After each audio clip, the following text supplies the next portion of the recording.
Hello, everyone. You're in the office with Joseph Skoda. I like to say G.I. Joe Skoda or Dr. Skoda or Mr. Skoda. It really matters. But have you ever thought about customer service?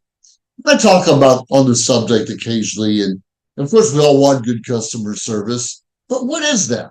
And why is it sometimes we get great service and other times some great service? Is it due to proper training or the way we're brought up? You see, I kind of believe the way we're brought up is a good part of it. Because, for instance, a lot of us are overprotective as parents of our children. And that's okay. You should be a little overprotective when they're one, two, three, four, five. But when you start going to school and mingling with other kids, sometimes we have to let them fall on their face themselves and not necessarily be there to pick them up. Be nearby. We want to be nearby. We don't want anyone to bully our children. Of course not. We don't want anyone to abuse or, like I said, bully or take advantage of our kids. Of course not. But we have to know at a young age how to communicate, how to socialize, how to deal with issues that may come up or challenges that we're not used to. For instance, you go to school, maybe someone knocks your books out of your hands and you drop them on the floor and you may be in front of other people and you become a little embarrassed. How do you deal with that? What do you do? Do you cry? Do you scream? Do you cold cock them? Or you just pick up your books and walk on? No, makes sense to think about. It depends on the situation, of course. And we've all cried, we've all pouted, we've all ran from our problems. We all have, especially at a younger age. But there has to come a time when you develop a tougher skin. You sit there and listen like, stupid, why'd you push my books over? But somebody else to pick on. You have something better to do. And then it could get worse, it could get better. Sometimes it's better just to zip it.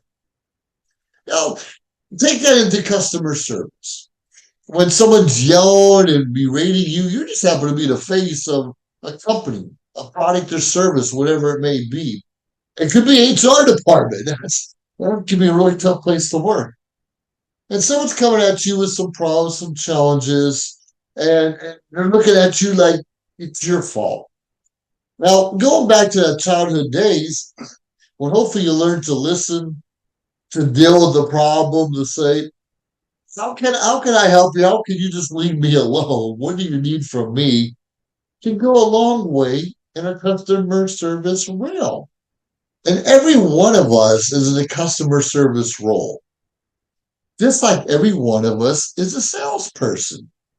We are always selling our best work or our worst work to others. Sometimes we're selling to our teacher that we know what we're talking about, selling to our boss that we know about the job and we deserve a promotion, telling ourselves to the opposite sex. Hopefully that we get that second date or quite frankly, that first date. We're always selling something. And the same with rapport and customer service. It's developing that rapport. It's developing that relationship. Someone coming in, you can imagine Walmart or even McDonald's. Everybody's always sad in the front. The clerks are sad. Sometimes they go to work without a smile on their face because they get beat up quite often at their jobs. And you and I are guilty of beating them up. Not realizing that we all have a tough road ahead of us and a little kindness can go a long way. Now, some people just strive and thrive on belittling others, tell them they're no good, you don't know what you're doing here, who hired you. Some people get a high off of putting other people down. Okay, I get a high of looking at them and try not to deter so much sway just because of the way they're acting towards me or what they're trying to say. Not easy because people challenge themselves by swaying others. It's called influence, right? And when you know how to influence people, you have the power. Just Dale Carnegie wrote that book, How to Win Friends and Influence People, Influence Others. And that's a huge important book because as we're creating or developing relationships, and quite frankly, it's just as easy as listening. Someone said they like golf. Well, okay, where do you like to golf at? What kind of club do you use? How long have you been golfing? Or someone's in the, maybe finance or investing, like, wow, what are you investing? I haven't had any luck. What are your suggestions? And when you're asking people questions in a non-threatening way, you're developing a relationship. And hopefully somewhere along the line they ask you questions about what you're doing, what your interests are, some of your hobbies and families. We hear about that form, family, occupation, recreation, and money. That's a powerful acronym for getting ahead in the game. That's a powerful acronym for getting into business, for being an entrepreneur, for being a salesperson. But not just that, it doesn't always have to do with money and business. Those simple subjects can help you win friends and influence people. But it all starts back with our emotional intelligence of what happened to us growing up. Where do we get the anger from? A lot of us just wake up angry. We don't even know why. We may have had a childhood where our parents were always fighting or arguing or some abuse coming on or maybe neglect. And we can get angry, but we often carry that into our adulthood. So a lot of people tell me like, how come you're not looking after your kids so well or so strong? And that's wrong. I do look after my kids. I love my kids and my grandkids very much, but I won't coddle them. I'll cuddle them when they're young and babies, but I won't coddle them. I'm going to allow them to make their own mistakes. I'm going to allow them to fail within reason. I'm going to allow them to get beat up just a little bit, not physically, hopefully, but just a little bit so they can grow their own thick skin.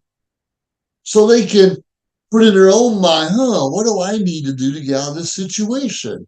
So they can ask me for help if needed or necessary.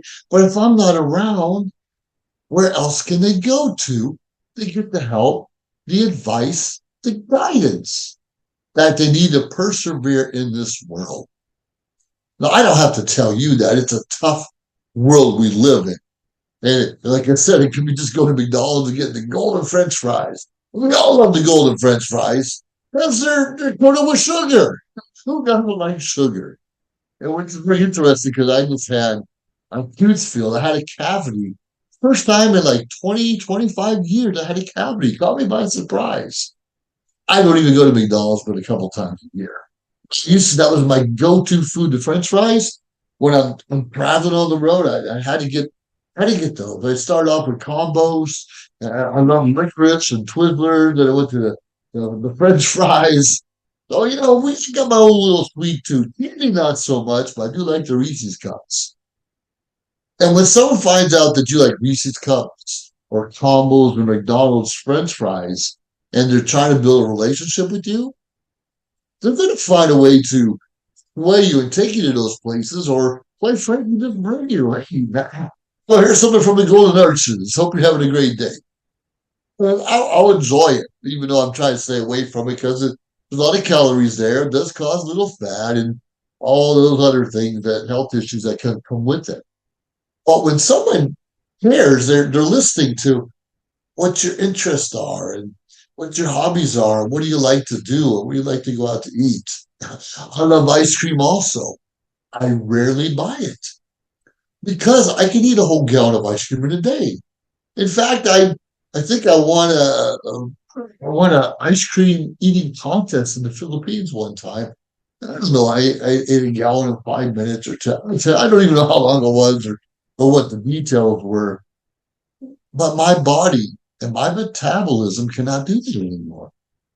So if I'm saying I love ice cream, for instance, and you enter me into an ice cream eating contest, like I don't do that anymore. I'll have a couple scoops, but I'm not competing against anyone that's going to eventually hurt my health even worse. I might get another cavity. You watch those people in the hot dog eating contest, and they'll dip the hot dog or the bun in water and eat it because it's easier. This thing. We have a few good hot dogs too, but we're discussing, like, getting back to customer service is sometimes when we're younger and think we have to do disgusting things. Like I used to eat bugs for $1.50, earn a couple bucks here and there. Maybe a little strong, but over time, they kind of they look at you. Oh, Joe, he'll eat anything, and I practically did. If I made a sandwich, it could be ham, cheese, bologna, peanut butter, jelly, honey, pickles, relish, whatever it was. I would throw it all on the sandwich. Now I like, of course I do. I mean, living in California now, you know what the number one thing on salads and sandwiches are? Avocados. They're squishy and mushy and green and smell funny. But over time, you become accustomed to it. And we do have avocado sandwiches, and obviously that's how they make guacamole out of avocados. It's all good.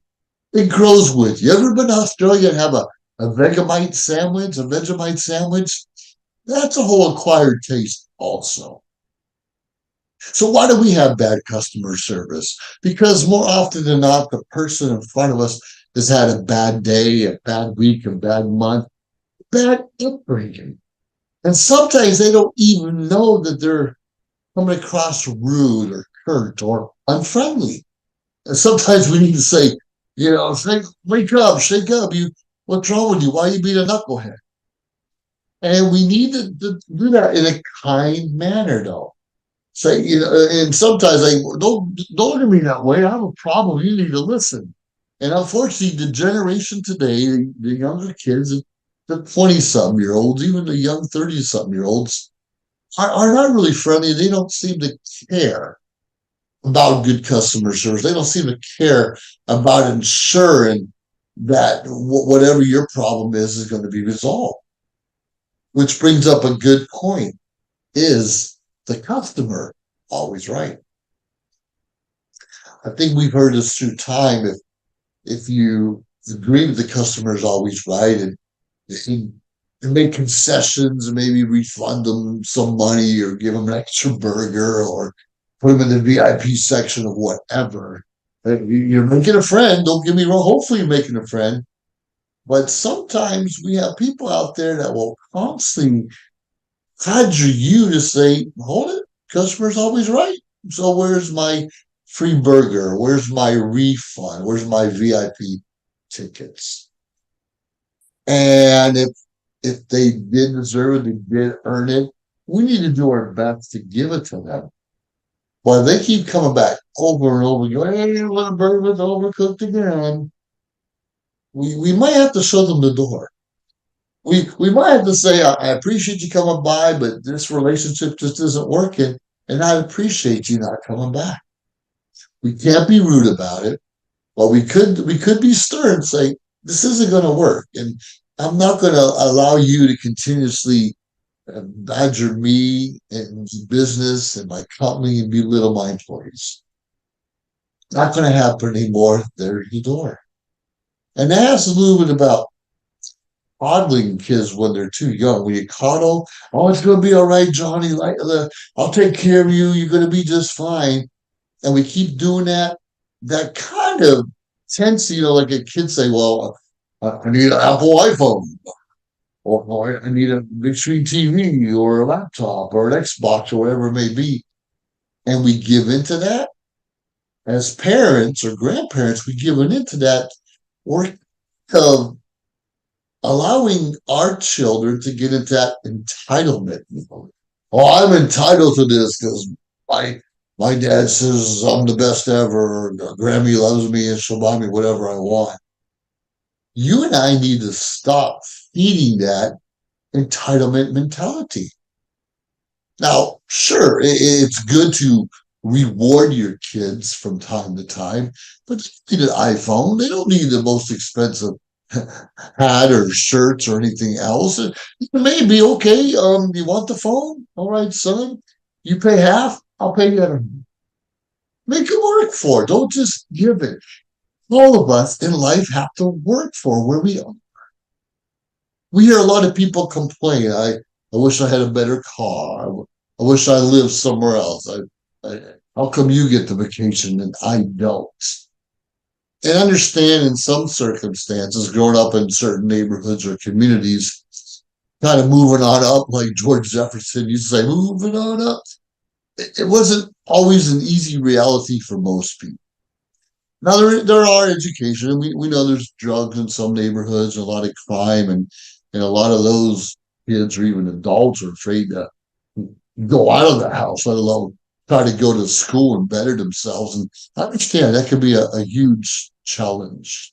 I was fortunate enough to get a good education and in a lot of different areas. So I'm well rounded. The whole idea is you don't like where you are, you don't like campification, you don't have a good car to drive. You and I could learn a different skill. Today we can learn a lot of those skills even on the computer home, as you know. And listening to a podcast or a YouTube video like this one or social media, that's not a bunch of BS and gossip. We can actually learn certain skill sets that can help us propel ourselves in real life, can help propel our careers, can help us develop those strong relationships. How to win friends and influence people?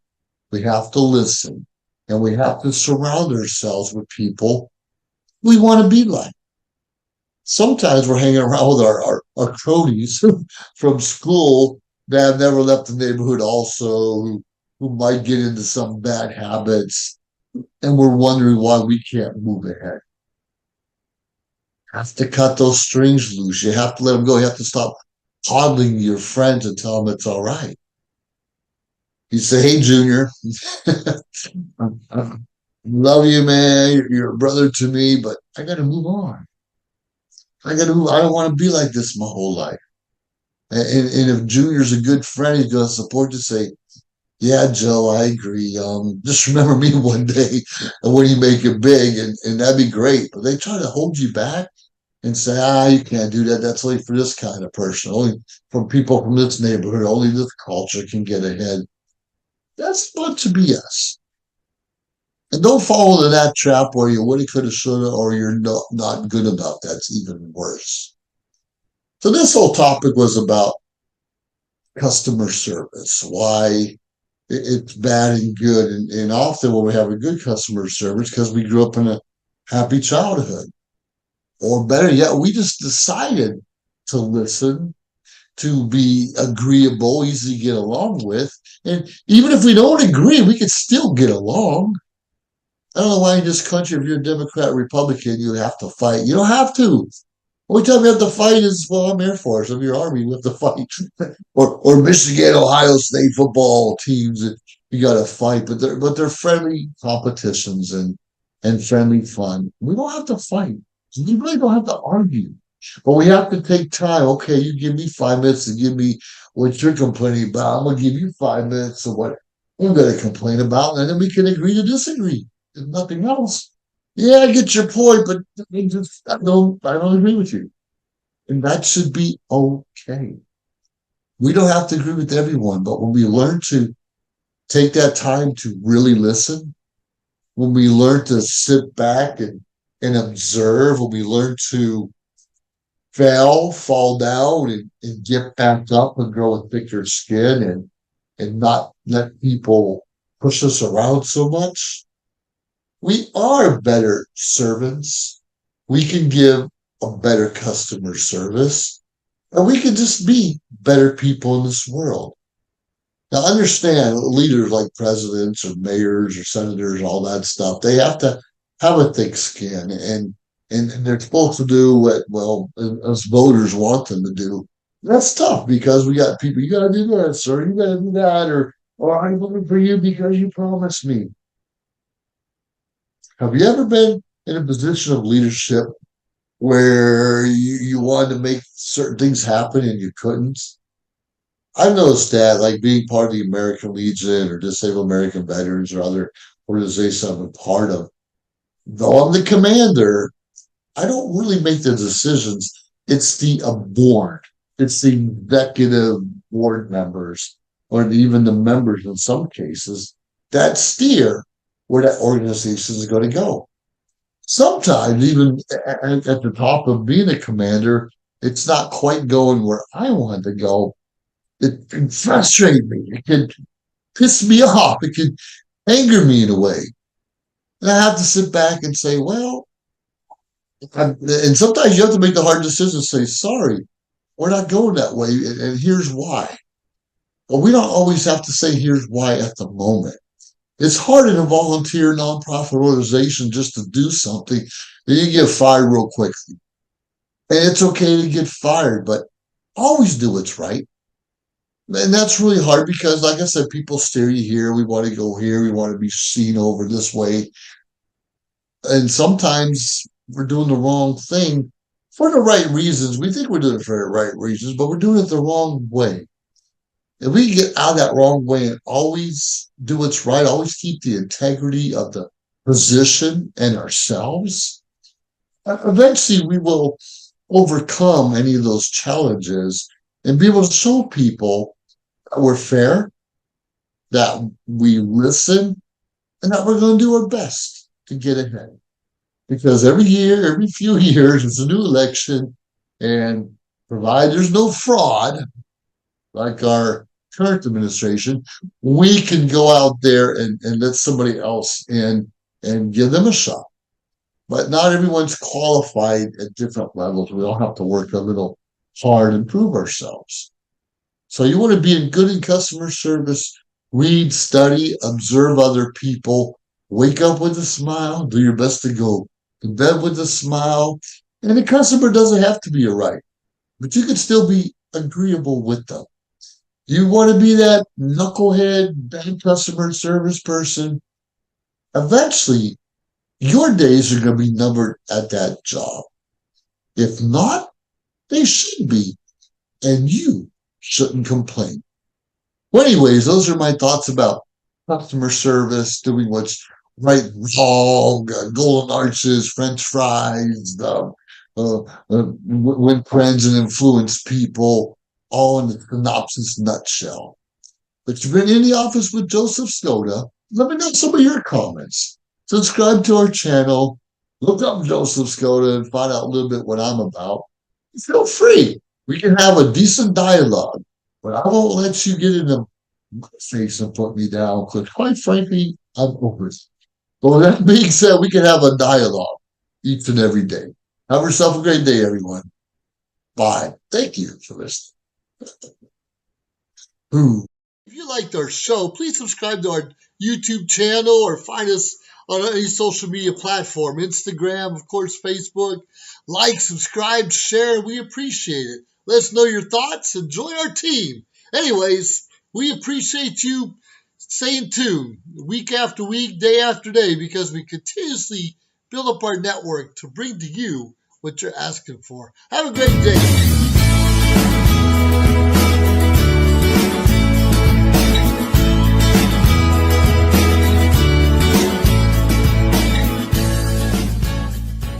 This show is brought to you by Michelle Kubiak.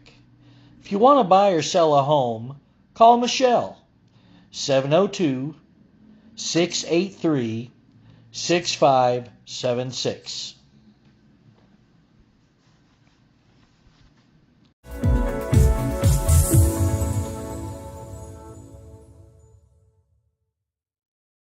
Shopping for a new home is an exciting time, and the mortgage process just got easier.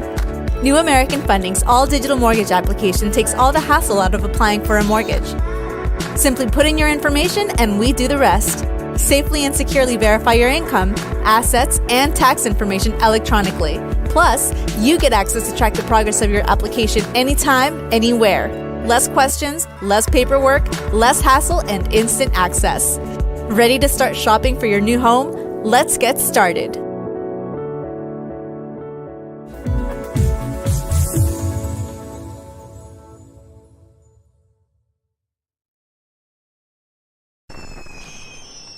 Traditional TV is going away. Hollywood is starting to fade. People are demanding real stories from real people. Our voices are now being heard in our own way.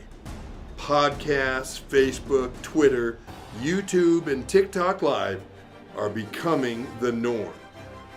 Internet TV has now reached the highest demand in human history. Social media shows is now the new media of the century.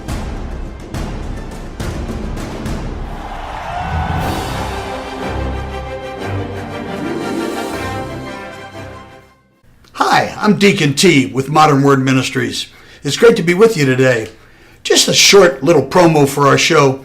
Every Sunday morning we have service, and you can follow us at 10 a.m. Pacific Time on modernwordministries.org.